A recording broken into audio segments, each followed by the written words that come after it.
threat of disaster is never pleasant. Welcome to the Casual Preppers podcast. These safety measures are essential. The only place for prepping, survival, and entertainment. This will be your source of survival instructions and information.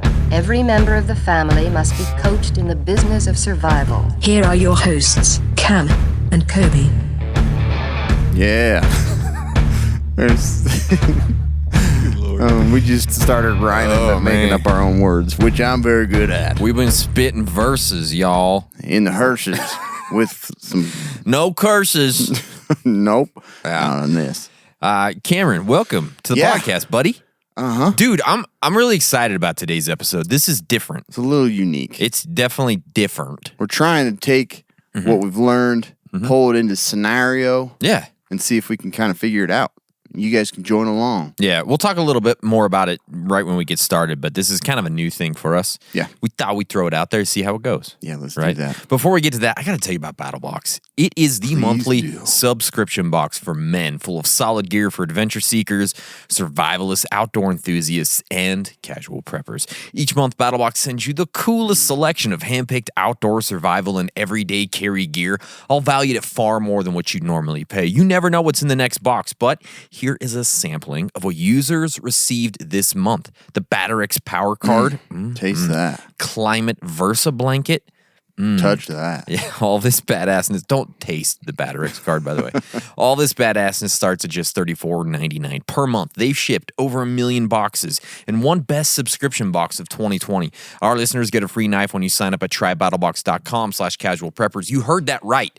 You get a free knife. That's a good deal. Dude, that's like free? I know I'll survive so much longer because of all the stuff I have from Dude, I can't even tell you, whole dang house. Yeah, so go to trybattlebox.com/casualpreppers. Get your first BattleBox plus that free knife. Listener reviews starts now. Medicine, jiu-jitsu, and preps. 5 stars. That's a new podcast series. Yeah, I know, yeah. I stumbled across this podcast 2 years ago on a road trip. Honestly, the best thing that could have happened to me. I've always been a prepper, but had no idea what I was doing. Yeah, welcome to the club. Exactly. This podcast has helped me redefine preppering. Also, being someone who works in the medical field as well as being a jiu-jitsu guy, it's cool that I can relate to both Kobe, and he spelled it right. That's and might Cameron. be the first time somebody spelled my name If right. you guys are ever in Kentucky, I'd love to get a rolling session in. Stay survived. By the way, rolling session, that's jiu-jitsu. The grappling. More than that. That's cool, though. Like, he's like our perfect target audience. He's like here. our son. We had together. Yeah, so we had sex, is what you're saying. Somehow made a baby. Yeah. It's modern times. Yeah, man, you just don't know. So, yeah, if you guys want to be a part of this portion of the podcast, go to iTunes, go to Facebook, leave us a 5-star review, and make it awesome. pretty cool, it's though. It's a mad, mad world. It's like the love child from our podcast. Freaking rad. Yeah, man. Way rad. Hey, I don't know if you saw this. Like, I don't follow the news much, as you know, but I did see this. That I did. The French are having a rough go. They are. Like, I don't know what's because of all that hysteria talk that we. I know. They got them pissed off. They were mad that we were doing the accents, talking about croissants way too much. No one talks about our nuns that way. No. Oui, yeah. oui. And so they got pissed off. Meow. Meow meow. Yeah. Biting each other. Yeah, so there was an incident with a police officer killing somebody, and it's pissed some people off, mostly the French people. Yeah, like crazy. They're losing their minds over there. The huge extent of the damage and vandalism caused in nearly a week of nightly riots in France has been dramatically underlined with a summary of recorded burnings so far. The toll running to thousands of vehicles and buildings. This is insane. According to Breitbart, Ministry of the Interior figures taking account of damage to people and property during the now 6 nights of riots triggered by the shooting death of a police officer of an Algerian heritage teenager in a Paris suburb at a traffic stop reveals that there have been 5,662 vehicle fires so far. Wow. 5,662. That is a lot of Corollas, man. I don't know what they drive over there. It's probably like the Peugeot. The croissant. The little Peugeot. Peugeot. Whatever that one is. I don't know. But there's also... But it's dumb. But it's dumb. And over 1,000 buildings have been damaged, including 254 police stations. Holy crap, man. They got to get it under control over there. dozens of town halls. Sounds like schools. hysteria. Yeah. But yeah, somebody's got to go check the nuns because they're over there meowing and biting each other, and it's causing chaos. Right? Man, that's insane. Yeah, I did see those pictures. But anyway, can you imagine this happening in your town? Think about Shut it. everything down. Yeah, man. Well, it says riots at night, so I assume during the day. They're like, Everything's let's go fine. back to work. Yeah, we'll I'll go. be back here at 5:30. Yeah. Get the ride on. 5:30. I tried to get some PTO, but it won't give it to me. I told them I was burning cars. It's They didn't funny care. though, like, well, not funny, but it's weird. All the pictures are like of night. I'm like, Yeah. what happens during the day? Nothing. Fires aren't as cool looking at night or during the day. So you got to do it at night. They're cool at night too. Yeah. Not, I meant to say the I other way know. around. Yeah. Interesting. Yeah, they're like, it's not usual to burn a car in the middle of the day. No. Nobody sees it. I'm going to take a nap. We'll do it when the sun goes down. It's just everything feels like more nefarious in the evenings. Anyways. For sure. You know what I mean? Like, Yeah. getting crazy. He's getting crazy. Get crazy. Speaking of crazy, so this article I read was kind of interesting, and this is going on right now. Okay. Okay. So I guess earlier this month, and I didn't know about this, but Okay. the recent binding operational directive from Cybersecurity and Infrastructure Security Agency had recommended that all federal agencies basically get rid of anything that's public-facing interfaces and internet devices because of cyber threat. Oh, really? Well, hundreds of internet-connected devices found on federal systems remain vulnerable to critical cybersecurity threats, according to new research, despite a recent directive from the nation's cyber defense agency. Researchers with security from Census identified over 13,000 district hosts, from routers, firewalls, and public exposed configurations to VPNs with remote access vulnerability. So, the federal government and the feds, all that networking system, they have all your information. And it is at risk. Yeah. Because they're not conforming to these standards and regulations that should be they told them a month ago, and they went through and they're like, well, still all of these are unchecked and all of your stuff's exposed. Exposed devices with remote management interfaces are one of the most common attacks used by both nation, state, and cybercrime threat actors in order to achieve initial access to target networks. It surprises me that the government has stuff that actually connects to the internet. Usually it's that's the truth. Well, we backed up everything on the floppy disks. What else do you want us to do? I know. You know what I mean? Yeah, it's You can hear their computers in the background. hold on, we got a report coming in. Come on. What are we spending all this money on? I don't know. You don't think they've spent $30,000 on a toilet seat? Do you? But I also saw too that Microsoft had flagged tons of Chinese hacker group. I can't remember what the name of them is. Jabberwockies or something like that. Tyrone. Yeah. They weren't causing any harm, but they were basically scanning and basically scouting out where all the vulnerabilities were. So that is scary. And the federal government has done nothing to try and protect itself very well. Federal agencies. So that's exciting. That is very exciting. I'll talk about it later, but you should get yourself your own protection because no one else is watching. They're not doing it for you, for sure. Cam. Okay. We're talking about a small town disaster scenario today. Yeah. Right?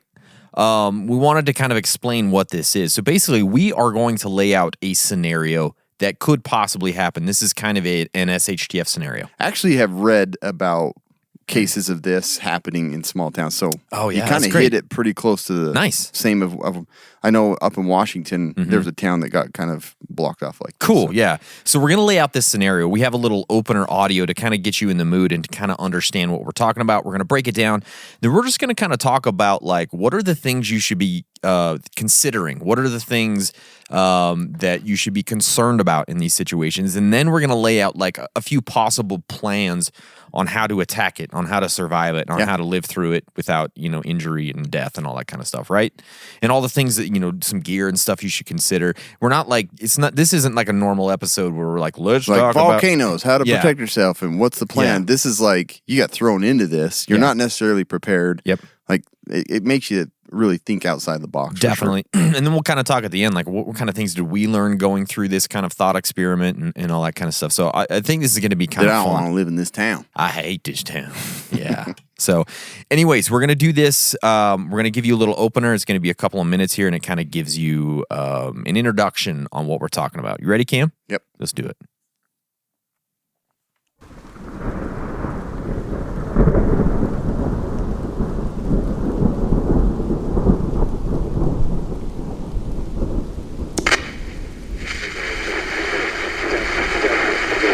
It doesn't look good here in town. Many of our resources have been ransacked or just destroyed. The grocery store was overrun on day 3. There's nothing left. We thought we were safe here. We thought our small town was different. The power is sporadic, and I'm afraid it'll be gone for good soon. Both roads out of town have been washed out. Why won't it stop raining? There's still a few law enforcement officers trying to keep the peace, but most of the force has gone home to be with their families. I really don't blame them. But you have a small group of town leaders still working to keep some semblance of order. The mayor, county commissioner, and several local business leaders have holed up inside town hall to do whatever we can. If you're hearing my broadcast, please just stay inside. There is no more fruit at the grocery store. Ration whatever you have left. Luckily, water is still flowing, but we really don't know for how long. We will be sending out a small group to the treatment plant in the morning to check on its status. Our goal is to reestablish contact with state or federal agencies to find out what's happening. But phone and internet are down, obviously. And those are the questions we just don't have answers to yet. Why did everyone lose access to the internet? Why did the banking systems go offline? We are calling for anyone who has a working ham radio to please contact us here at Town Hall or just come in. We will continue to broadcast updates on this frequency every 3 hours, so please stay tuned and stay safe. So that's it, Cam.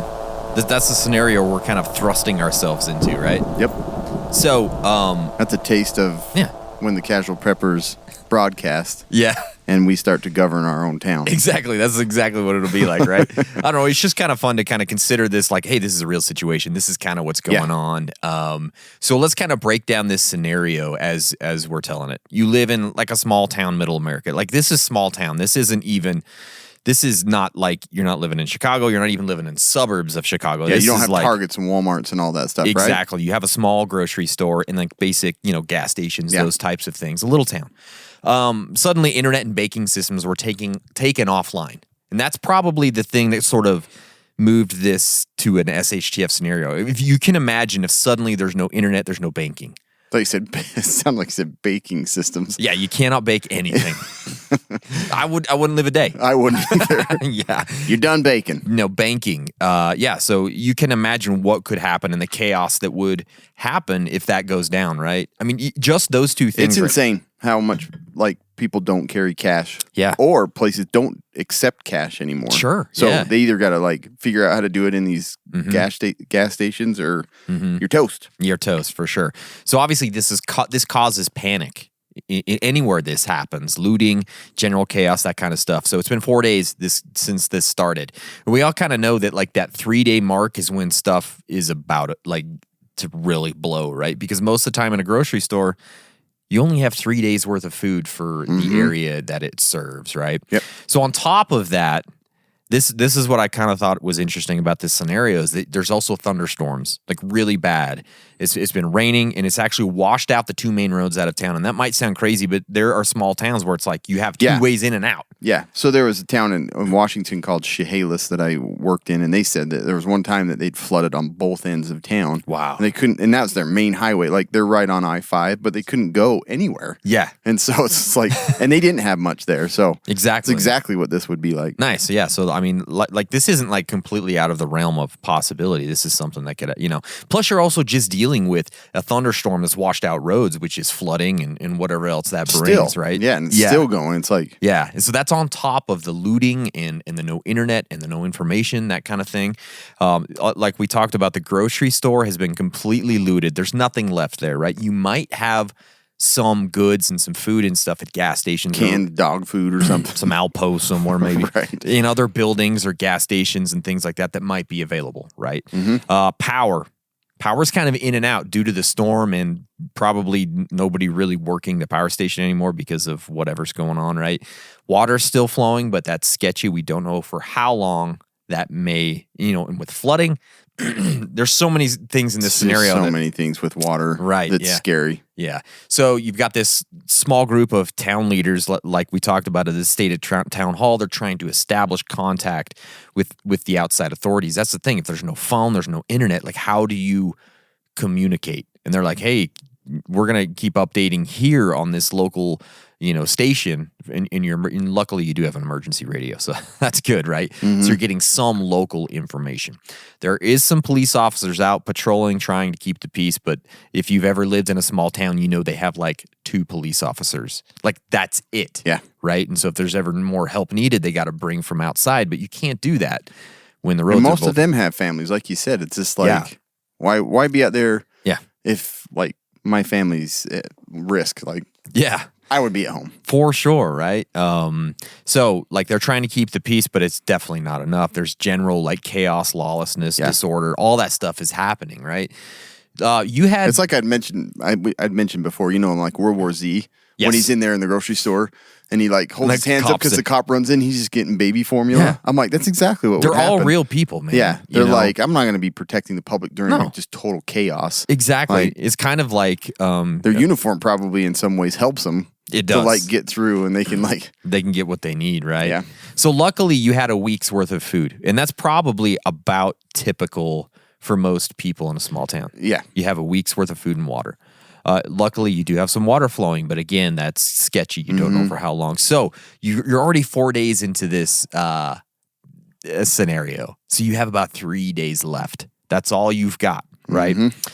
You also have $100 in cash, which I would think it's not just one bill. I know, but again, I would think that's probably typical, or you could actually probably scrounge up 100 in of change in your car. Yeah, but that's probably even more than most people have in cash. Oh, for sure. A lot of people don't have any. Yeah, right? $20 to $30 probably. Right. Is yeah, what I would think. And so that's the scenario. Like, how do we navigate this? What do we do? And so now we kind of want to break down, like, what are the areas of concern here? And there's a lot of them that are kind of obvious, but I feel like we should kind of go through those, talk about those, and just discuss them. Right? Like, what's going to keep you alive? Number one, obviously, you're going to worry about water because you can't go very long without that. And that's kind of crazy to think of in a scenario where there's too much water. It's exactly like happening, that's right?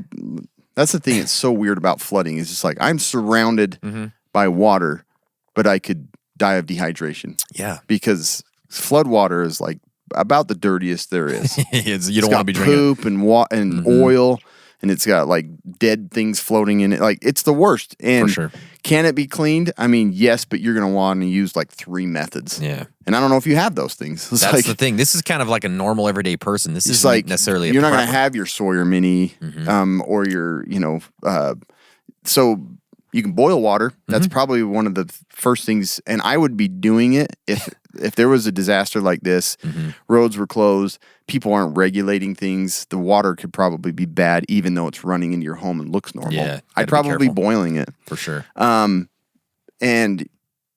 the other thing with that is like, the other thing is like, you're going to need it for other purposes too. Yeah, it's true.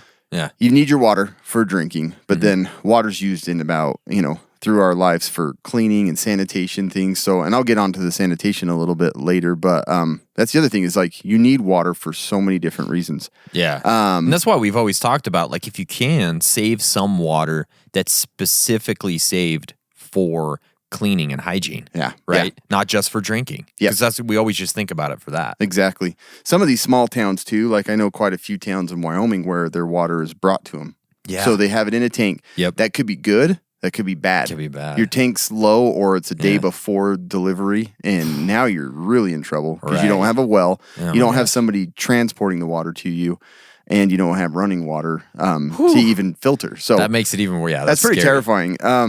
The other thing is, like, with water, the abundance of it, like, tons of health issues pop up with that. Not just from drinking it, but like mold and basically soaking anything you do have down, like your yeah. basement or places that you have like some of your little bits of storage. Even if you haven't had a ton of storage, it's going to get ruined, and so Yeah. it accelerates like everything breaking down and having like comfortable place to live, and you may not have shelter after if this storm Yeah. keeps up. Sure.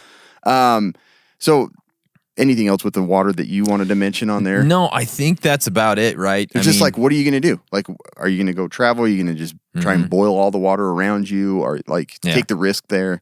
That's what's so tough about it. You And have so much of it, but Yeah, and it's going to run out just as if you were in the desert. we 'cause know you it's don't have a good. your main concern, but a lot of people aren't going to be thinking about it at that minute. Right, Right. right. Because there's still water flowing. They're like, I got it in my tap. Everything's Exactly. fine. But you're not like preempting that, like, you're getting that information from town. Say, hey, we don't know how long this is going to keep Yeah, flowing. you're probably not going to get the information on the like how clean and Yeah. good that water is. You're 'cause not. That's not going to come out till later, yeah. And so or if at all. We'll talk about some ways to mitigate that later, or some things to think about. But I Right. just feel like, yeah, water is going to be one of your main concerns, or it should be. But I think the Probably your problem is, first in every. yeah. But I think the problem is a lot of normal everyday people, that's not going to be their Right. first concern. Yeah. Right? No, it's not. And And it so- should be the very first thing you think about. It's Yeah. like, okay, how much do I have? Especially when you're having downpour Yeah. and like thunderstorms, you're like, oh, like that's the last thing on your mind because you're Yeah. like, it's a problem. I don't even want to think about water.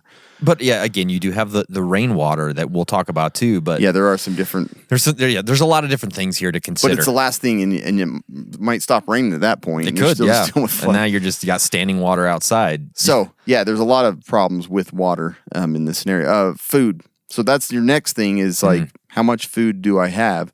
With only 3 days in your stockpile, you're going to need to figure out how to start rationing that and procuring more food. Yeah. That's the hard part, because do you want to go out in all of this? Yeah. Do you want to travel? Do you want to risk going to like a supermarket or gas station that's probably completely cleaned out, Yeah. like you'd said, or you're going to run into people that are just poaching other people. Yeah, and the thing is like, obviously with food, you can go several weeks without food, but do you want to? No. And you know what? You're going to think about it first. That's the first thing you're going to consider. Like, Yeah. I'm hungry. Yeah. I've only got Water a couple should days be, left. but you're going to be like, well, we're going to. Yeah. That's what most people think about. It's like, yeah.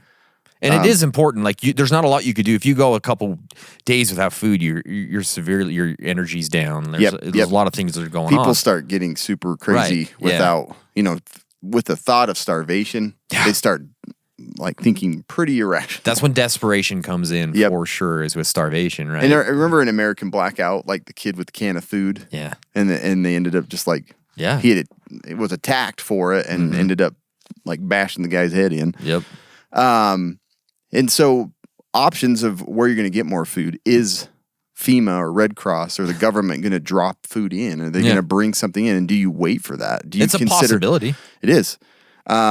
But who knows how many other towns are affected, and Yep. who knows if anybody even knows how bad it is for you guys. And that could take over a week or more. And that's the hard part with no communication to the outside world. It's like, it's not coming in, it's not going out.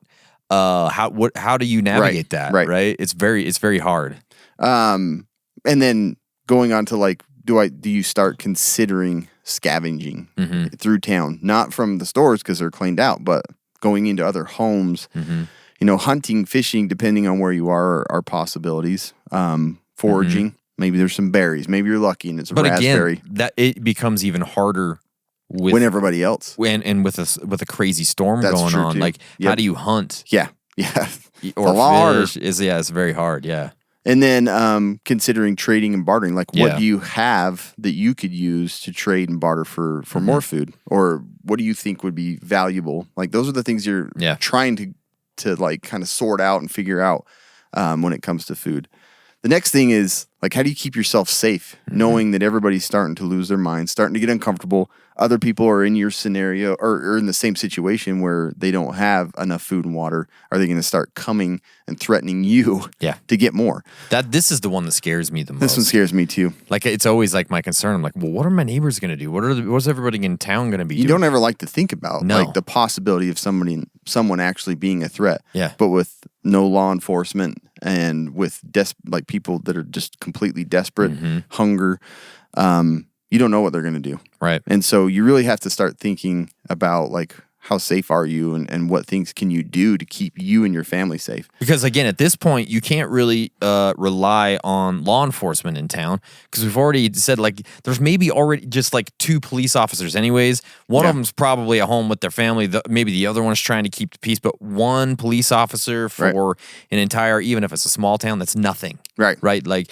they're probably going to be down at town hall trying to save the mayor and whoever else is down there anyways. Right. Yep. So crazy. Or helping people out on the road or anything. Sure, They're just not going to be available. No. And with that, like, not to mention the safety and security of your home, but if you're going out, if you're going out to scavenge or anything like that, like, how do you watch your back? Like, how are you staying safe, trying to find things to keep your family, fed and safe? Like, there's just a lot of thought that needs to go into the safety and security, not to mention the flood and the storm and the power outage and all of that stuff. And maybe you have health problems that rely on all of that. Oh my gosh. Yeah, that's another thing that just adds up. I just think people underestimate after 3 or 4 days with no food available, how crazy people will get. Right. Like with 0, like you just can't get anything. Exactly. You have what you have there. That's when people really like, people got kind of crazy in COVID and they were pushing and shoving and people were buying all the toilet paper. But and like, that's in an abundant, still we had a lot of things. And you we could weren't still get food, right? But we're talking about a scenario where there is nothing left at the grocery store. That becomes a whole different ball game for people, it's just right? Survival. Yes, like it doesn't matter what you do to keep alive. Like exactly, people aren't going to think twice about bashing your head in for that can of food. Exactly. That's my Alpo. Yes, sir. That's my peaches. The next thing is like communication. You've got your weather radio. Yes. And you're hoping that stays, full of energy and you don't have to sit and crank it. But you've got that, but that's only coming in. That's a one-way radio. But I think it's sort of, even like this scenario to me, reiterates how important that piece of gear is. Yeah. Because if you didn't have that, you would be even more lost. You completely... Like, you wouldn't know anything. Yeah. Right? Yeah. At least in this scenario, there's the mayor, there's people in town, they're trying to make contact. They can't. Okay, we know that that's happening at least. You don't know if they're already in contact and the Red Cross is coming.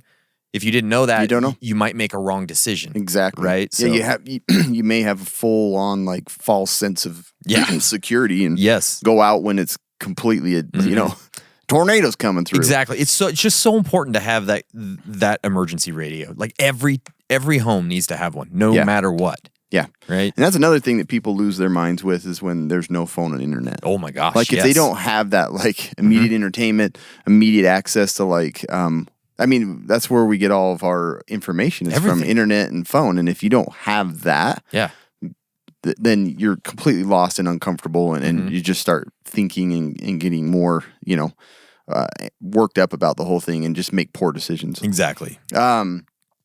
So the other thing is it's calling for people with ham radios. Yeah. Another reason you should get it. But I also put in there is like, I don't know any ham radio, so I don't have to go anywhere. Exactly. Yeah. Yeah. Because I know for a time, like when there was, I think it was like, it would have been around like 2006, 2007, started like ham radio was getting a little bit popular at that time for some reason. I can't remember what it was, what thread it was, but that was the thing. It was just like these people that know the ham radio could be called into like helping different communication, like basically relaying radio stuff. And that is that's a thing now too. There's so a lot it's a great thing to know, but it also is something that could put you in, in a position that might be a good position though. For sure. Like if you're in a government building because you have ham radio skills and they're like, you're going to get fed and watched over because you have that particular. Yeah, the mayor's going to be like, come on, move on in. Yeah, Bring your yeah. sleeping bag. Yeah. You know what I mean? Can I use your radio? Yeah, we got MREs. Yeah. We got frozen ice cream. We Yeah. got all this kind of stuff. So you come on in. So yeah, it could be a big Now plus. send right? this message. Who won the basketball game? I haven't heard. I put $30 on it. Exactly. Some stuff's going to start coming out about me, and I want you to try and Yeah. You're going to suppress this clear it up. information. Clear it up. Yeah. And so, yeah, the other thing is like whatever radios or whatever like walkie-talkies and stuff like that, start checking radio stations. Yeah. And I'll talk a little more about that though. But remember the rule of 3, you know, for 3 minutes, you call 3 people for 3 times a day. That's exactly what it is. Yeah. But yeah, so anyways, like communication plan does come in, comes in as really important because like all these other things, when you're considering going out looking for food or water or leaving your home during a storm, like you gotta have a way to communicate back to your family so they don't come looking for you and they get in the same, trouble. Or to know, should I bug out or should I stay? Like that's the big thing. Should I say? Down. Yeah, like if you had the information like Red Cross isn't coming, nobody's coming to help. Okay, well, I guess I have to leave. Yeah. So that it makes that decision easier. But if you don't have any information, you're like, I don't know. Yeah. Should I guess how long do you wait? Yeah, how long do you wait? Wait for somebody? Yeah. Exactly. Communication is just so important. And the other thing is like if all this starts happening while you're probably at work and your family's separated. Oh yeah, for sure. You better hope that communication plan is set up. And then back to the hygiene and medical. Yes. So you've got a lot of water, but that water's bad, and that water starts ruining things, and it becomes a health problem. Also, with no running water, no power, you got to still get rid of those, urine and poops. Yeah. Where are you going to start doing that to keep your family safe or not let it wash up next to you at night? It's like floating on the pillow between you and your wife. You know what I mean? I pooped over there, but the flood water. I told you to poop in a corner. I did. I went downstairs, but now the water. There's currents in the house, moving it all over the place. Don't worry, it's real runny, so It diluted. It's fine. it's very, very diluted. Breathe through your nose. It's all good. But yeah, can you continue to flush toilets? Can you wash Yeah. your clothing? Can you, wash your body and keep yourself clean? So you start thinking about how to keep yourself safe from getting sick, because that's like the worst thing that can happen in these scenarios. It's like, Exactly. you're not going to get into a medical clinic. No, you're Because not. most of us are going to be gone. So there's a lot of health issues with this that you've got to consider. And I'll even mention later about like insulin, like diabetics and stuff, power loss, uncontrolled temperatures. Like that's a scary deal there. Yeah, So you got to better hope one of your fingers is an insulin tap. yeah. Well, before we move on, I want to tell you though about another big threat. Just as I was saying before, cybercrime is a huge problem, and it's becoming a bigger problem with governments attacking governments and things like that. Ugh. Your information is always unsafe. Even when you go online to eBay, click on a weird link, get a weird email, you're in trouble. But you can protect yourself. If you get Surfshark VPN, it can protect you and all your devices, not just 1 or 5, all of them that will connect to the internet. Everything. That isn't 700 years old. Can be protected with Surfshark. I was playing Age of Empires online, and I don't know what happened. yeah, you basically with Surfshark go gray man online. Yeah, you sure. can shield your information. No one can trace it back to you because your IP address is in France where chaos is going on. But they have servers all over the world, and it'll pick the best one for you, or you can select your own server. I even selected one in London so that I could watch the Premier League games. So you can use it for entertainment. Sure. The other thing is if you travel a lot and you're on public Wi-Fi, that's super risky. And just the, easy, pull up your app, click on connect, and you're safe. And it'll alert you if you disconnect too, or it'll even, I get notifications all the time that I'm on unsafe networks, just like in the hospital and stuff. Don't know what's going on in the hospital. Someone make their network But it's safer. pretty cool that it can detect if it's a protected network. Yeah. You can use our code Casual Preppers and you get 83% off. You get 27 months for less than $60. I've purchased this myself for the last 4 years because it's the easiest one to use, and you can use it on all of your devices, like I said, and you can even plug it into your router so that you don't have to like set up the app or anything. It's just going through their server. So pretty awesome. Magic. $221 a month, protected forever. That's beautiful. So Surfshark. Yep. So we've kind of laid out this scenario. We've laid out the things that you need to consider that are kind of scary, right? So let's look at a few plans. We got like plan A, plan B, plan C. Some ways that you could attack this situation, this SHTF situation. We're going with plan A first, which is bugging in. You just basically, you stay at home. You ride out the storms and the food and water situation. You hope for a let up of the storms, and you hope for maybe some aid to come or the roads to open up and things get better. Right? That makes the most sense. It does in there's ways. other things that can Yeah. push you out of that plan too. Exactly. So let's talk about what are the pros of this plan. You're going to be safer at home, probably. We don't know that for sure, but you feel like, I'm going to be at home. I have my home security. I have everything, all my gear there. I've got all that stuff. So I should be safer. Yeah. Where I'm at, right? And even if you're not, there's a sense of security just being at home. Yeah. Like, especially if you have kids, if you got a wife or a husband or whatever, like it just feels better to be at home. Even if it's not as safe, you're just like, I'm at home. You know what I mean? You're more comfortable. Even if you get killed at any minute. So that's something to think about. Whatever gear you've prepped, as well as your food and water, it's all there. You won't have to brave the elements of this storm. You don't have to go outside. You basically are starting from scratch if you leave. Yeah, you are. Like, you can take a little with you, but you're losing a ton. Yeah, there's only so much that you can take, especially if you haven't prepared to bug out. Exactly. Right? Like, it's like you throw some cheese and crackers in your bag and a kitchen knife and go, all right, where we go. That's exactly. Like, what would most people do that haven't prepared for that? I don't even know. I don't either. So it's scary. It's very scary to think of like those people wandering around out there too. Freaking like a butcher knife in their hand. And then they see me with like a bug out bag. All my family has bug out bags. Follow him. Like, what the hell? Follow that guy. And I'm like, you don't want to follow me, man. Not a good idea. Right. I killed somebody else's bag. Yeah. I don't know where this bag came from. I found it. I've abducted these children that are behind me. These aren't even my kids. Definitely not my wife. Way too cute to be my wife, by the way. So you're going to stay at home. You're going to have less problems with other people. So if you're going to go out scavenging, if you're going to go out bugging out, that's where you're going to start to encounter people. Yeah. Right? Hopefully they're not in your home. They could be. That's one of the cons we're going to talk about, but you should encounter less people just chilling at the house. Right?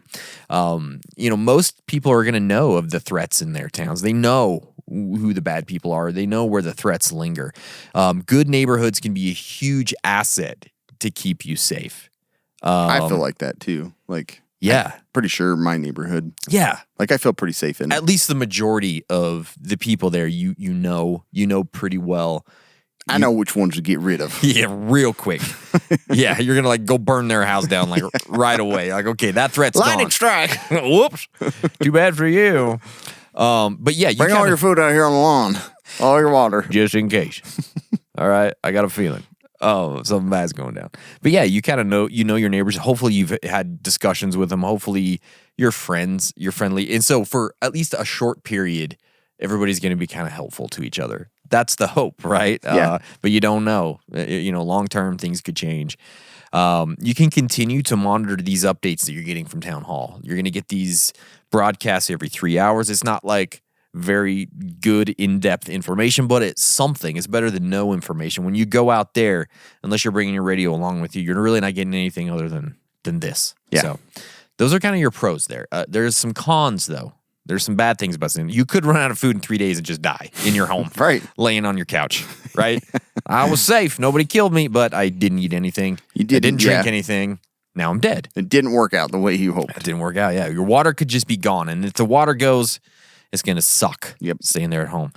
You could, again, this is the flip side of this neighborhood thing. You could have desperate neighbors breaking in to take what you have left. Yeah.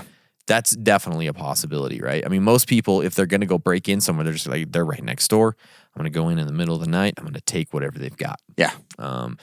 And you got to consider, like, if it's been 5-6 days with no food, they're gonna get that desperate. Yep. You got to think about, what would you do in that scenario? Would you just let your kids starve on the front porch? You would probably do some crazy stuff. Right? You would consider Things doing gonna get crazy. What?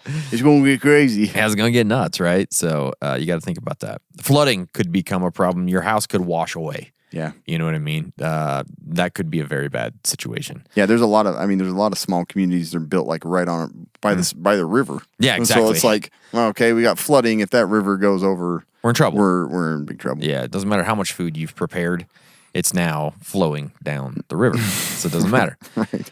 Things could just get worse in your area. It could, you might think, I'm just going to stay here and ride this out. But if it gets worse, then you don't want to be there. Yeah. That's the whole thing, right? Who knows what's happening outside of your town? It could be better situations just like 10 miles down the road. They could have internet, they could have power, they could have water, they could have a place to stay that's warm and dry. You don't know that, though. So do you risk it by just staying, or do you risk it by going? Who the frick knows? That's the whole thing about this, right? So some of the gear you might want to consider in this situation and staying home is self-defense tools, because, again, your neighbors break in, looters break in.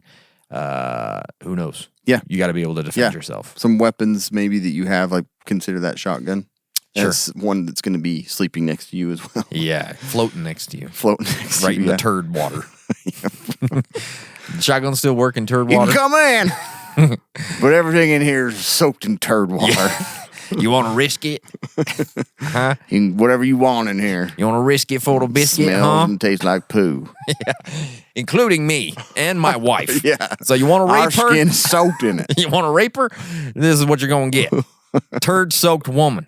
So get out. Her hair does not smell good. This is bad. Yep. All right? The serums have caused so much toxic water in this place. This is like your whole house is just like swirly chemicals of serums, and like you're just like This is covered, rainbowed. You're covered in like a slather cream, like gel stuff. We What go is over to that? the living room. It's just like those bottles. It's like, Yeah, it's like insane.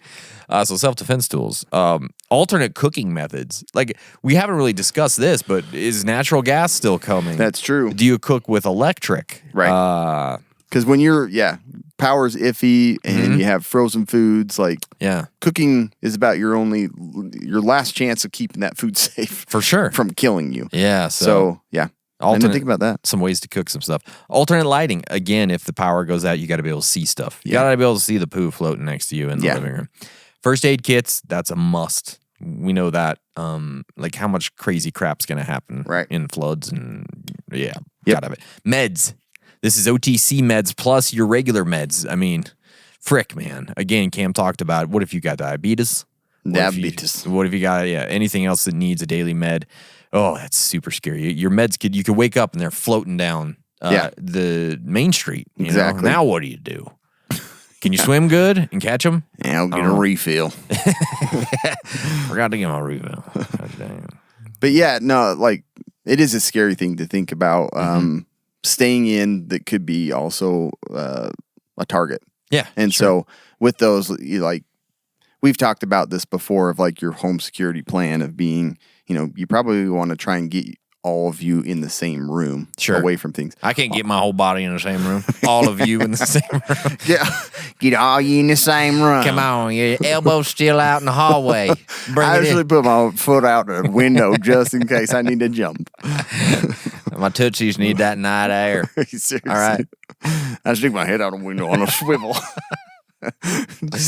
Drive by your neighbor's got his head out the window, just sleeping. Who's that? Exactly. Why do you need a security camera when you can have your head out the window, just head on a swivel? That's right. But like gathering your family, and all of you into the same room is a good idea. Also, like putting food and supplies not in the same place. That's a big one too. Yeah, like it's like, especially when there's a flood. Somebody going comes on. in, it's just like jackpot. Where's the best place to put all our food when a flood? Right down in the basement. Yeah, all in one exactly. corner. Right under and the that window. Too, you don't want it all to get ruined. And some consider disguising or maybe putting some goods in a place that, like, if looters do come in, they're going to go into that first room and just be like, "Oh, it's all set up for us," and bag it up and get out of there. Yeah. Just You guys got a bag for this stuff? I'm taking it. just complimentary bag hanging next to it. Looter bags. Go ahead and use it. Yeah. It's just like when you go to a party, a kid's birthday party, they have like bags. You have like a bunch of looter bags at the front door. Welcome, scavengers. Take Please one and take go. a bag and no more than two. Please only take one. Exactly. Honor system here. Oh, this is great. Yeah. Looter bags. Honor system in play. I know who you are. But and then make sure you have like a secondary exit plan just in case it's like you're not all in the basement back corner. There's no way out. Yeah. So plan B. Plan B. So that was plan A. Yeah, so plan A, bugging in. Yeah. Right? Bugging in Makes is, sense. is the plan that like we talk about being probably the most likely. But there's those things Yep. that can keep you from doing it. Plan Plan B. B is you're gonna actually just go out like you know you have a limited supply and you're not expecting anybody to come to your aid. Yeah. So you're gonna risk it. You're gonna go out and scavenge, loot, and gather resources from town to bring them back or to to do whatever with. Yeah. Taking your chances in the storm and the chaos is a huge risk. Oh my gosh, yeah. One, you might not even find your way to the stores. Yeah. Get hit by lightning, drowned. There's a whole bunch of other things that could happen to you by taking that risk. But the other thing is you won't, your chances of running out of food are high anyway. So you've got to do something. Yep. And scavenging is probably going to take place with buildings and houses and things around you because that grocery store has been hit hard. Yeah. And you know that it could be risky to go there too. So you're having to consider other places, schools and churches and And this is a sucky scenario. But it seems safer, like, considering those sort of B and C targets instead of like, the grocery store. That's where everybody's thinking, I got to get to the grocery store. Like, no, I'm going to go to the firehouse or I'm going to go to, the hospital. Maybe the hospital's not a good idea, but a school, like you said, or a gas station or something like that. You're going to get some really good resources there, but probably less people trying to get in and take stuff, right? Yeah. So the pros to this are that the area, you kind of know where's safe and where you might find some help. It's not necessarily that you're going to only scavenge and loot. Maybe some are going to like help you out. Yeah, because they're like, oh, you looking for food? Come on in here. Yeah, and they kill you and eat you. Exactly. And then you're still close to family and friends that can go with you and help you do this. And I think the other pro is a plan to scavenge and stuff. Kind of that's a focused effort to where you're not sitting there depressed and worried and like losing your mind. Yeah, the anxiety is going to set in. So it's like it's something that you feel like you're doing for your safety and survival, and I think that helps a lot with not losing your mind. Your sanity stays in place because it's like you have this goal and you have this reason to go out. Maybe you just want to go out because your family's driving you nuts. I don't know. Your mental health is a big issue. Your kids are going to be tough because they don't have that entertainment. Yeah, what so are you you're like, do? I'm going to go scavenge. Yeah. I'll be back. Go swim in the poo water again. Yeah. I don't know. Sit around the radio, listen to the weather. Exactly. And remember, I remember like one thing I was going to mention is this War of Mine was like a game that me and you I think we got free copies of it, right? Yeah, I think so. And then we played it.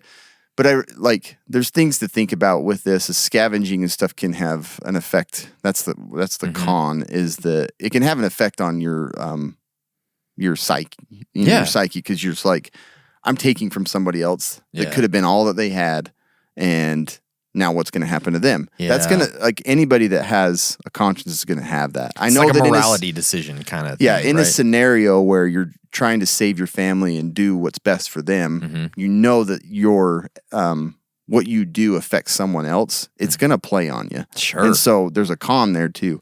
So I think that's why I think it's good to think about these things before you get into that scenario. So like, I've made the decision. Yeah. Am I okay with doing that, or am I just not okay with it? Exactly. And now if I you know. couldn't do it, and if you feel like it's like, I'd rather die than take from somebody. Yeah. Then that's what it is. That's what it is. That's a quote from my wife. Yeah. Oh, let's just give them whatever they need. Yeah. Yeah. Let's float it all down Yeah. to the neighbors. Give them one of the kids. He's going to be tasty. She probably would do that. Yeah. Go ahead and take them. They lost their kid. Let's give them two of ours. You know? Yeah. Sometimes people. I'd be like, I support this position. Okay, This is a great idea. Give them the weird one. They're gonna have the weird one. Give him to put the bag of meds on his back and send him over there. Just kidding. These are expired. Let them have it. But yeah, the other cons are you might not find anything. All this effort, all this energy, and you come back empty-handed. That sucks. And that also is going to make you more depressed, make your family, pretty sad. And plus, you've expended energy and calories and all that kind of stuff, right? Yep. And the con is too, you could get killed. That's definitely a con. So, then what happens to your family and the others that you were trying to help? You just made it a much worse scenario for them. Yeah. Doesn't matter, you're dead. So the other thing is people are kind of going crazy at this point. So you're at risk of just getting injured, not only killed, or you have people follow you back to your location, and now they know where a safe shelter is. They know where food is, and that's a bad thing. That's very bad. The other thing is survival could become very physical and dangerous for everyone in that they have to be physical with other people. Let's get physical. They have to be very physical with if you're including them in the scavenging and looting, they need to know how to defend themselves and run, and so it just becomes dangerous for more people because you're out in the whole chaos when it would be better almost if everybody stayed home. And then also you're gone, so now security is somebody else's issue at home. Yeah. Right? And so they're dealing with it where you would probably normally be doing that. So. Right. So what kind of gear are you going to need in this scenario? You're going to need a good day pack. Yeah. Because you're going to be traveling out who knows how far to scavenge and stuff, and you also need the ability to bring those things back. And you got to have gear with you as you go, so you got to have a pack to carry that gear, whatever's needed. Yeah, it's and so transportation is important too. You got to think how am I going to get around when it's flooding and stuff like that? Maybe a vehicle isn't the best, so maybe you're lucky and have a horse, or you're going to be riding a bike through the flood. But you can carry foot is probably going to be the most likely transportation. You're going to be walking around, but you got to think of ways to bring some of those goods back. You may not be able to carry them all. You might have a vehicle too. That's the thing. Hopefully you've got some fuel left. Right. And you can get to town and back. But that's a huge very target conspicuous, too. Right? Driving into town in your Jeep or whatever. Yeah, exactly. You're probably going to want to carry with you some self-defense weapons too. Sure. Because you never know, you're going to encounter somebody that's aggressive and maybe jiu-jitsu, but in most cases, you're not going to want to use that anyway, right? It's a defense thing if somebody comes after you. I want to keep distance from people. But Jiu-jitsu's good. Having a weapon to keep your distance from a human being, a gun. Exactly. And stuff like that is important. Did you talk about the scavenging tools? We talked about the kits yes, before they do. a little bit. They have, right? The other thing, I guess I should probably mention that now. Yeah. So the looting and scavenging tools, you can actually buy breaching kits, but I'm not saying this in this scenario, you're going to want to carry with you a crowbar. You're going to have goggles and gloves so you don't, have crap in your eyes, or maybe you're going to be traveling through the weather and stuff. It's good to have these things on and protection. You have that slip cock. Exactly. Get some water out of the buildings. Yep. That slip cock. But you want to build a little kit that allows you, if you get into a commercial building or something like that, that you can, breach doors and open up things, crates and stuff. Because that's how what I picture is you're going to sneak through a window and you're just oh, look at this grenades. Yeah. A whole crate of Found grenades. rocket launchers. A whole crate of them. But got to have something to pry that open. For sure. Recon tools, being able to, this is where I feel hunting gear really comes in handy here. Yeah, for sure. Because you've got scopes, binoculars. You may have night vision. I doubt it. Yeah. But binoculars and rifles, long range stuff, and you're using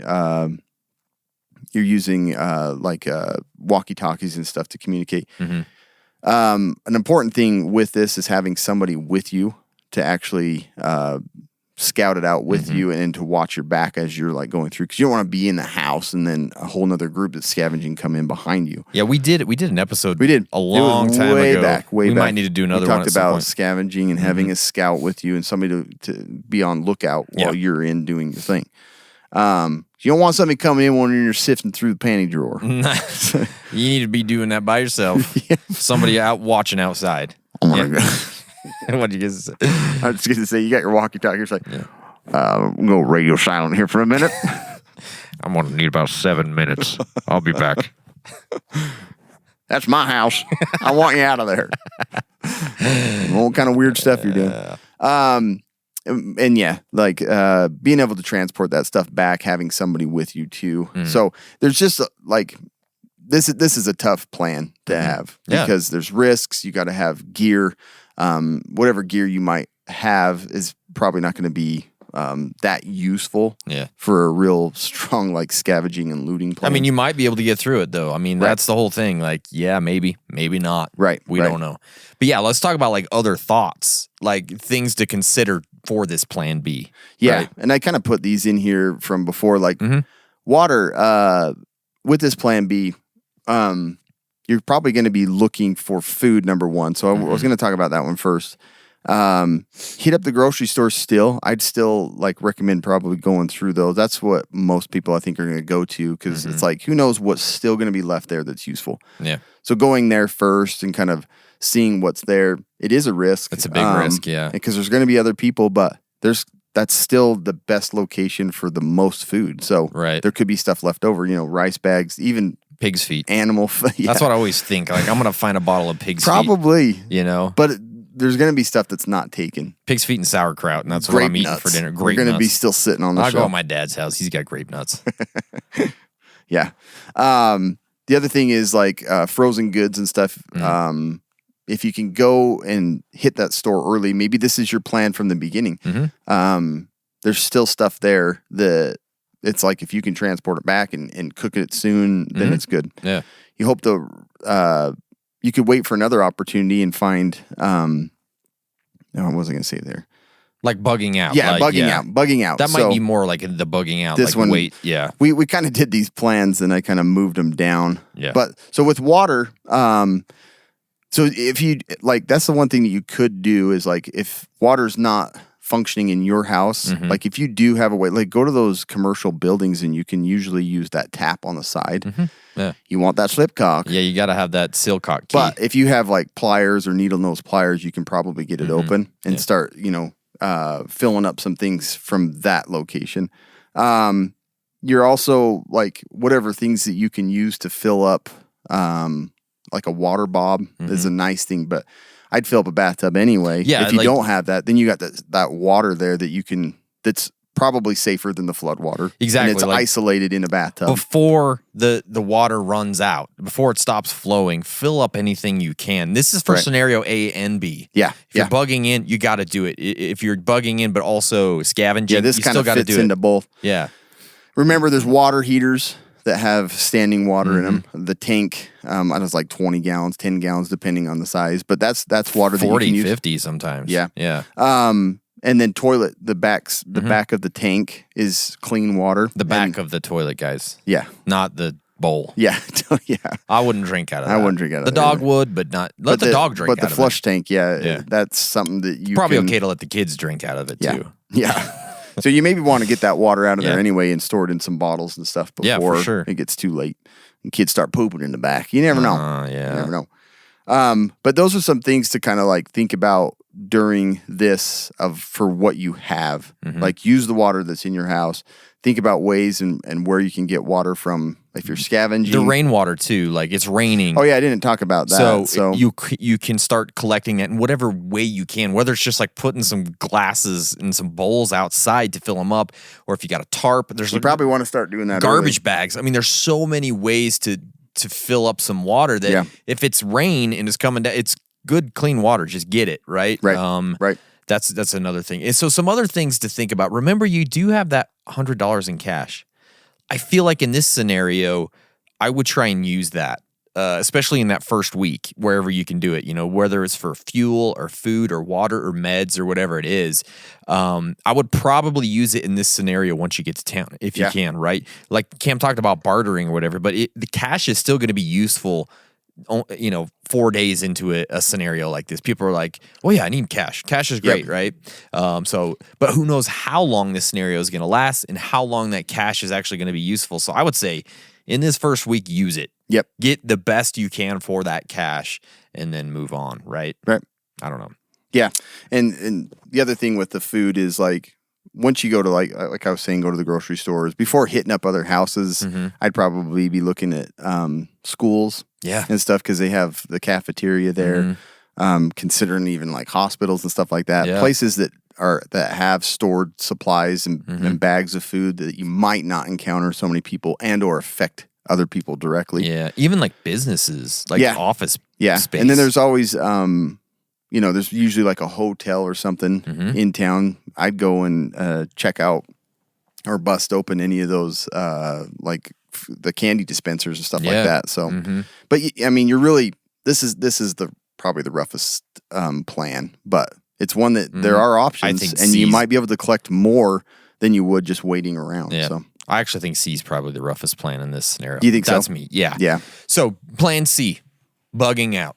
Leave town any way you can. Head to them. Like, this is the hard part, is because you've got the roads that you can't just drive out of town. The roads are gone, right? So you basically have to walk or ride a horse, like Cam said. But the plan is to just get out of town. It's not good here. You don't know how long it's going to be. So you say, I'm taking my chances with either getting to the mountains or trying to like hoof it to the next town. But you've got a 10 to 15 mile hike probably to get to another town or something like that. If we're leaving here, if we're in Vernal and we're trying to leave town, like the next town is like, it's 35-minute drive. So it's a long ways. It's a long walk, right? Especially in a storm and there's flooding. Oh, it's crazy. So what are you going to do here? There's different ways to bug out, but in most of the time in this scenario, you don't have a bug out plan. You're just a regular old Joe trying to survive, right? So there are some pros to this. And the number one thing is you're getting away from the people here that are in your threats go down for like physical harm. Yes. Yeah. So that's definitely a pro, right? Because these people they're scared, they're desperate. You want to get away from them. The other pro is you might find food and water resources that you can't find in town because there's people there, right? Whether that's getting to another town or whether that's getting to the mountains and whatever that might be, right? You could find some food and water resources. You might find a place where the flooding isn't an issue and the situation isn't as bad, right? Yep. That's the hope in this scenario, that you're getting out of this bad situation. But there are some definite cons to bugging out, right? You could die. You could just straight up die trying to leave in the storm. You can get hurt. You can get sick. For sure. And be dead really quick because it's scary bugging out, right? You could make the situation much worse because you're leaving shelter, for one thing, with very limited resources, and you're going to go to somewhere where you're not positive there's anything, any of that. You don't have shelter, you don't have water, you don't have food. Find out military just brought in a bunch of like... Exactly. It's like all these supplies that could have been brought in. Yep. You're too far away from that now. Just like Cam said, the emergency could resolve itself in a day. The floodwaters could go down, the internet could come back up. And so that's why communication is so important. Goes down, come back. It's right. Little church rhyme on that's right. Prepper. And like I said, you may not have any sort of bug out plan. So running around kind of just willy nilly is just not a good idea. No. I was like, I'm just going to run to the mountains and see what happens. Yeah. But you might get that desperate. That's the whole thing, right? Yeah. You might get that desperate. I think about trying to like, you don't want to be on main roads or like any like heavy traveled, areas, but man, walking through the mud and it's such a nightmare. Oh, it's a like huge it would nightmare. be so hard around here. Oh, it'd be so difficult. It'd be like packing 50 pounds on your feet. Like like just the mud and sludge on your boots. So yeah, for sure. It's gonna be rough on you physically. You're gonna burn through your food pretty quick. Absolutely. And your water. So yeah, the gear that's gonna be needed, the whole thing is like you should, if you're going to be doing this, you need to have a bug out bag, right? Like you've got to have something that's set up for that. But again, you may not have it. Right. So you got to find whatever's the best. Yep. So you're going to have to build something or figure out what that's going to be. Hopefully, obviously, you've prepped for this situation, but we don't know. Yeah. Also, your bug out vehicle / transportation. What is that? Maybe it's just your feet. Most people aren't ready to do that. Most people aren't ready to strap a bag on their back and go hiking for 10 to 15 miles in weather. Right. Most people are not ready for that. Right. The majority of Americans, nope. Not many vehicles are going to do well in a flood scenario. Yeah, it's not good. So you probably need to have really good walking boots or hiking boots or whatever that might be, right? The weapons, again, come into this situation because you still have to get out of town. You're probably going through town or outskirts of town. You don't know what you're going to encounter. You don't know what you're going to encounter once you get out of town because... Wild beasts. Yeah. Well, you don't have the information to know. Maybe you don't. Maybe it's just as bad outside of town. So... you're going to have shelter building tools, whatever that might be, or shelters like a tent or something like that. And you don't want to get lost. So you're going to have some sort of like navigation tools, whether that's a map or compass or whatever. You would think it'd be easy from like, the area and stuff like that. But I can tell you right now, like if I were to travel. Once you get like a mile out of town. Yeah, it's like, oh. It's tough. Which way's north? Yeah, exactly. So anyways, that's your plan C, which is bugging out. To me, this one is the hardest because... Yeah. It probably is. It's so scary. Going out, right? So those are the scenario. That's the scenario. Those are the plans that you can take. Let's kind of just wrap this up with kind of some of our overall thoughts. How do you think we would personally handle this? What did we learn? So for me, after like listening to this, after talking about it, after sort of going through it all, to me, it'd probably be plan B for me. Yeah. And maybe because it is kind of a mixture of plan A and B. So you're still bugging in, but you're doing your best to gather resources, not knowing what's going to happen next. You've got to make sure, like... Yeah, I don't think I could wait around. No. And, like, I know it's secure, and I know that, like, I can keep my family safe there, but I can't create food from nothing. You can't expect, somebody to bring food around. So plan B probably suits me better, too, because... I want to be more active and try and like do things, even though I know there's a risk involved with that. Right. Yeah. So I think I would my negotiating skills. You gotta have good. You do. You gotta get good communication skills there. Yeah. So I think I would probably. So you're on day 4. I have 3 more days of food. I'd probably like, okay, I'm gonna linger at the house, kind of in a bug-in situation for another day. Write it out. See what happens. Does the storm go down? Do we get more information from the outside? If not, then I'm like, okay. Yeah. But that's also kind of... I think it is kind of a mixture plan, like you said. Yeah. Monday, that's hard Tuesday, too. plan A. Yeah. B, plan on Wednesdays. Yeah. But if you wait too long to go out and start scavenging, there's less resources, so it's like it's hard to know exactly what to do there. You're gonna have to just play that out. If it all gets worse, or even if it stays the same, you have to make that trip in, scavenge what you can. Maybe you even drop by town hall and say, "Hey, what's up, y'all? What's going on here?" You know what I mean? Yeah. And see if you can get some more information. Maybe you can get some help there. I don't know. I think that makes the most sense to me is a plan B, but you probably want to do it and plan it early, like you said. I know. Like, if I were in this scenario. Yes. And the thing is, I'd probably know the town. The hard thing would be is if you're not from there and you just barely moved there, but we can talk that about would that. Be tough, yeah. But if you're from this town, a small town, and this happens, like, I'd probably be going into town to see what the plan is. Sure. And to see, like, 100%. Like, what kind of resources are available, what the disaster planning like has, like what their like plan is, so that I'm part of that. Yeah, if you're part of that early, keeping each other safe, then you're probably going to fare a lot better than just hanging out at home or bugging out. For sure.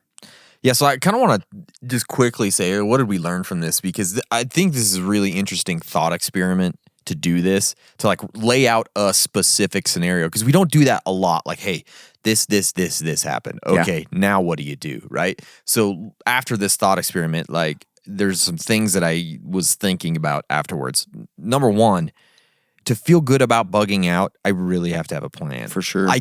In this scenario, if I didn't plan to bug out, I just don't think I could do it. Yeah. You know what I mean? Yep. Like, there's just too many ifs. There's too many risks.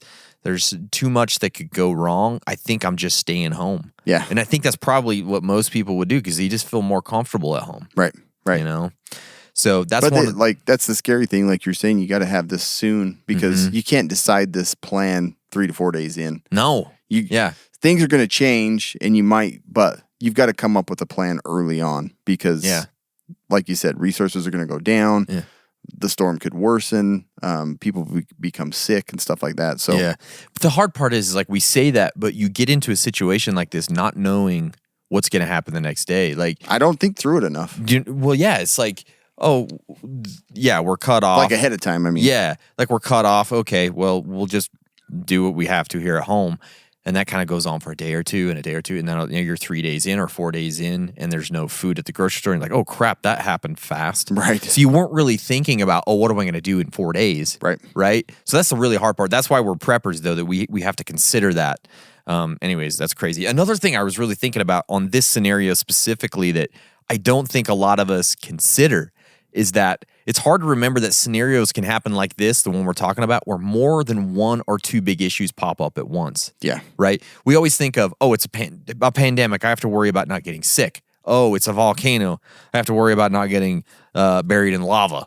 Right? Like, Right. You don't think about, like, oh, the communication lines go down. Oh, plus there's a flood. Yeah.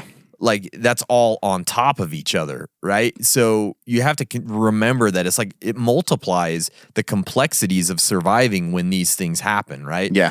And then, oh, right, there's riots or lawlessness or whatever. All of these things, they're like dominoes that kind of make it so much harder to survive. Right. You know? These scenarios, too, make me think, like, I'm glad that I have, like, prepared ahead of time. Yeah. But it also makes me think of, like, things I don't have. Like, okay, all of my water is in the basement. Yeah. Like, it would all flood and be, like, I'd be screwed pretty quick. I know. So it made me, like, rethink of, like, okay, yeah, these things that we talk about doing and not doing, it's like, oh, I just fell into that and did it when I've told others not to do that. Not to do it, yeah. It just makes you think about, because it ends up being like a convenience thing. Yeah, you know, for it's just sure, like, get it out of the way, put it over here. But I'm like, boom, just like that, a storm could happen, a flood, and I've just lost, 75% of all my stuff. Yep, and that that's would a bad suck deal. bad. Or a fire, Yeah. or something like that. So it just makes you think of those little holes in your plan, or ones that you haven't really thought about. And it just makes it more real.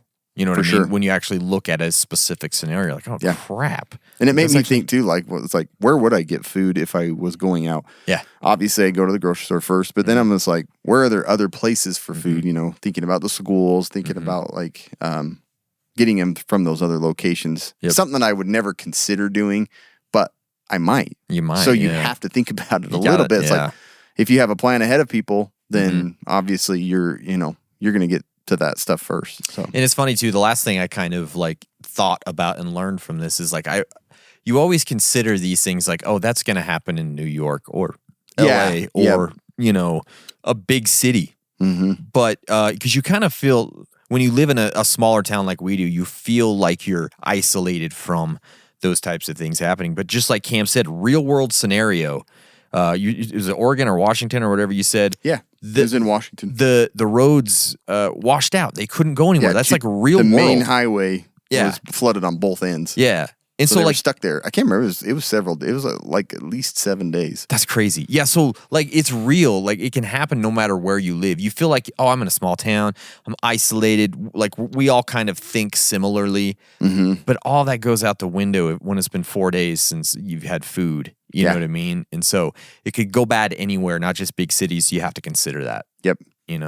It's hard to think about a plan. They always tell you it's like practice your plan, your survival plan. But if you don't think about them in a scenario based like this, then you kind of overlook some of those things that could happen. For sure. It's just like, oh no, I got a plan. My kids will call this number if we're not together. And, we have food at home and stuff like that. But you really got to think outside of that. And like these scenarios make it like, well, what if? Yeah. Or Like, what if you were even in that town just traveling through? oh, yeah, geez. Even worse. That would be worse. But anyways, that's this episode, this small town disaster scenario. I just feel like it's really good to look at very specific scenarios and the things that would pop up and how you would, mitigate the issues that come up with these. It opened my eyes. I was like, It oh did. man, geez, Yeah. there's a lot of things I And need this to consider. this is a worse scenario than all of us should be in because Yeah. we should have more and we should be more prepared. Exactly. But thinking of the worst case, Yeah. you gotta use your melon. Yeah, it just helps you be more prepared. So I think if you guys enjoyed this, we're probably going to do more of these, maybe one a month for the next little while in different scenarios. Break them down. What are some ways to go about it? What are some gear you might need? What are some things to consider? What could Right? happen? What could Yeah. ruin your plans and stuff Exactly. like that. So Kind of fun. I like it.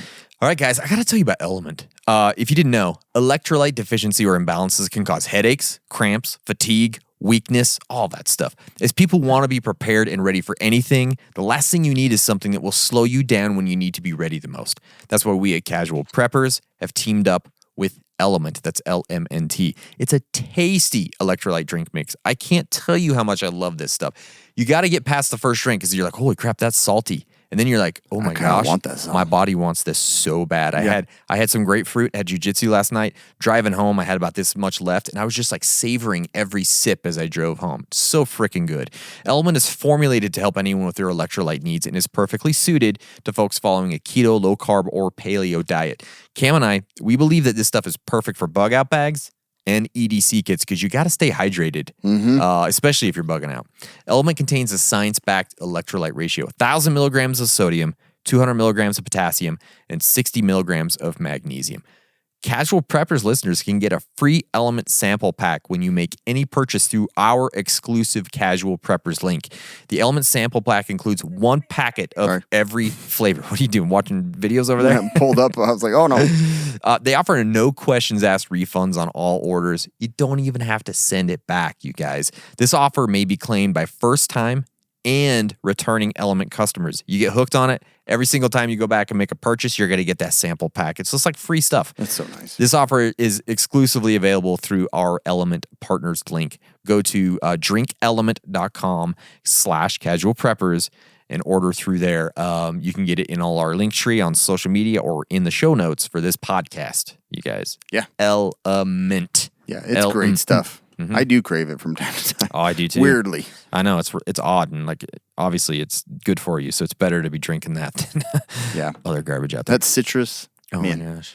And grapefruit. The grapefruit's been really good. Yeah. I don't know, I like the watermelon a lot. Watermelon's great too. Yeah, those are probably the best 3. My wife likes chocolate. Does she? Yeah. Does she put it in anything, or she just drinks it like that? A lot of people use it. No, she'll just drink it in the water. I was like, that's really different. weird. I don't know about this one, but she likes it. So most people there's use a flavor for everyone in coffee or like a hot chocolate drink or something. Oh, that You makes put it in sense. there. Yeah. You know what I mean? Make it like a mocha. Yeah. Nice. I sprinkle it on my chicken. Oh yeah, chocolate chicken. Can't beat that. No, it's so good. Yeah, it's good stuff. We did get some new nutrient survival stuff that they just released. And boy, am I excited These about this packs stuff. are pretty sweet. Yeah, so they have these new packs. They're like the grab and go power pack. Is basically like everything you need for an entire day. Yeah. Which is so cool. So it's like it comes in one convenient little pack, and this is like you have 3 of these. Your bug out bag's ready to go. And it's a resealable pack. Yeah, it's which is so nice. So like this one. So you just drop it back in the flood water. Yeah, exactly. It'll just float along with you. Yep. So this is the Charlie collection right here. It has a triple cheese mac, Southwestern medley, chocolate grain crunch, creamy chocolate shake, chocolate crunch bar meal, chocolate rocks. I don't know what those are. Sound super good. Vitamin coffee and liquid nutrient mixed berry. So like literally everything you need for an entire day is right here. That's so convenient. Dude, so awesome. I want 30 of these. I know. Also, they gave us the, where's the other one of this? Is it this one? Yeah. So you want to read that one? Yeah, so this is the brain survival. Yeah. Scientifically backed and patent pending range of foods to make your brain healthy journey easy. So in this pack here, you've got 2 brain shakes, which is like a chocolate shake with all the vitamins and minerals you need. Got brain survival coffee, so keep you alert. And then you've got brain omega 3 bar. That's pretty sweet. Yeah, that's way Fig cool. and roasted peanut, and then this one is fig and dark chocolate. Man, they have so many options. Yeah, it's So just you can buy healthy. these packs for just brain health, and then you can buy this pack that's just a 1-day survival pack, resealable for each member of the family. Freaking Boom, love these easy. things, dude. And again, 40 essential nutrients in every serving. So They also got drink. yeah, they got that dranky. They got some drink, and this is vitamin coffee, lemon lime. You got immune boost, citrus orange, and revive therapy spiced apple. Yeah, so cool. Pretty sweet. They got about everything you need for survival food. Yeah, go to nutrientsurvival.com. Use our code Casual Preppers. You're going to get 10% off all of it. So really, really awesome stuff. Exciting. It's time for the quick and dirty medical tip. So talking about the scenario and the issues you might run into. So diabetes is like it's on the rise, not just type 2, but in kids, type 1's been popping up a lot more. Jeez. From they figure viral causes and things like that. It's not just genetics now. So huge problem, but it's a tricky one when you Yeah. have to prepare and store insulin for you or your family. So here's some interesting recent studies about insulin storage. So one, you need to have a plan to keep that like when the refrigerator goes off, because refrigeration just allows you to store the insulin for longer than 30 days.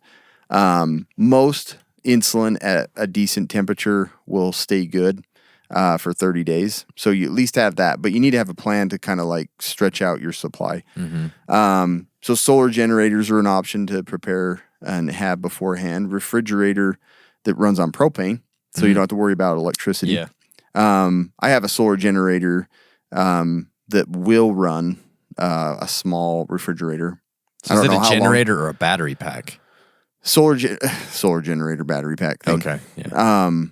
And then you've got solar powered refrigerators even. I haven't seen or used one of these, but and they're pricey, but basically they'll just they'll work off from the power of the sun. Yeah, and they're just like cooler sized ones. Is that like the ones you're talking about? Yeah. This is kind of different. I think it was almost like I don't know. I've never really looked into these. I have a Coleman that I bought that has a fan, so it circulates the air and pulls it out, so it keeps the temperature down. Yeah. That's another option to kind of keep things cool longer. Don't without people burning sometimes through. store it like in water, like just like at the back of a toilet tank or something? Yeah, anything to keep it kind of at a lower temperatures. Like so, they figure the package insert is to keep the insulin below 40 degrees. Okay. But newer studies that just came out have actually found that the range of insulins can be stored at warmer temperatures than previously recommended. So they figure. And these are findings through a study through, it's published in PLOS 1. I've never even, Doctors Without Borders and stuff like that. But interesting. In University of Geneva, they found that insulin stored in the ranges of 77 to 98.6 were good for 4 weeks without becoming less effective. No, so you're about a month there anyways. Yeah. And I talked before about freezing insulin. They don't recommend that, but worst case scenario, and you just don't know, and like I do know of like personal contact of somebody that actually froze it and thawed it and used it, and it was still effective. I'm not saying you should do that, but it's not recommended, and it's not on the but it could be done if you're like I have a freezer, and there's all kinds of problems with obtaining insulin, and you have enough. I'd probably do it. Hashtag this is not medical advice. Exactly. So, but yeah, you got to consider storing, and a lot of people, if you don't have any of these ways to kind of store it at a temperature, room temperature, or you're in the extreme and you don't want it to freeze and you don't want it to like cook, you can always bury it. So 4 feet down or lower will keep the insulin in a watertight container at a safe temperature. Oh, wow. And store longer. So they figure that'll keep it about 50 or so degrees, 60, 50. So anyways, that's an option. Just dig a hole, throw it in there. Nice. Mark it with a headstone. Yeah. So dead people underneath. But yeah, that's crazy. I did not know, like some recent studies showed that it's more stable than they previously thought. So if the one thing I would not do is in a scenario where you had no other option, I wouldn't throw it away. Yeah, just you know what I keep it. mean? Yeah. It's like it's better than nothing. Yeah, for You're sure. gonna get a little effect. Yeah. And so again, not medical advice, but if you have insulin and you're not able and you're a little unsure about the temperature, I would not throw it out. It's not necessarily toxic. It's just it loses its effect. That makes sense. And you don't know what the range is, but it's one of those things. It's like if you're not able to obtain it, and you don't have anything else, like then I'd probably go ahead and use it. Nice. So anyway, Good stuff. Yeah. All right, that's it, guys. Thank you so much for listening. We love you all very much. You're all kind people for listening. Yeah. Right. Please make sure you've hit subscribe on your favorite podcast app. Make sure you're following us on all the socials, man. There's lots of places to follow the things we do, and we do lots of fun posts and stuff. You know, you get to see Cameron's face from time Things to time. happen. Things happen on Things there. happen, stuff and things. Yeah, we get a lot of cool stuff. So we do, yeah. Gear I've never seen. For sure. Trying to share it. Trying to share it with you. Exactly. We just did release an episode with Donnie Dust. We did an interview with him. Make sure you've listened to that. It's fun. He's a cool dude. Yeah. Really cool. That So episode will put hair on your chest. it will. And in other places. And that's all we got, guys. Thanks. Stay survived.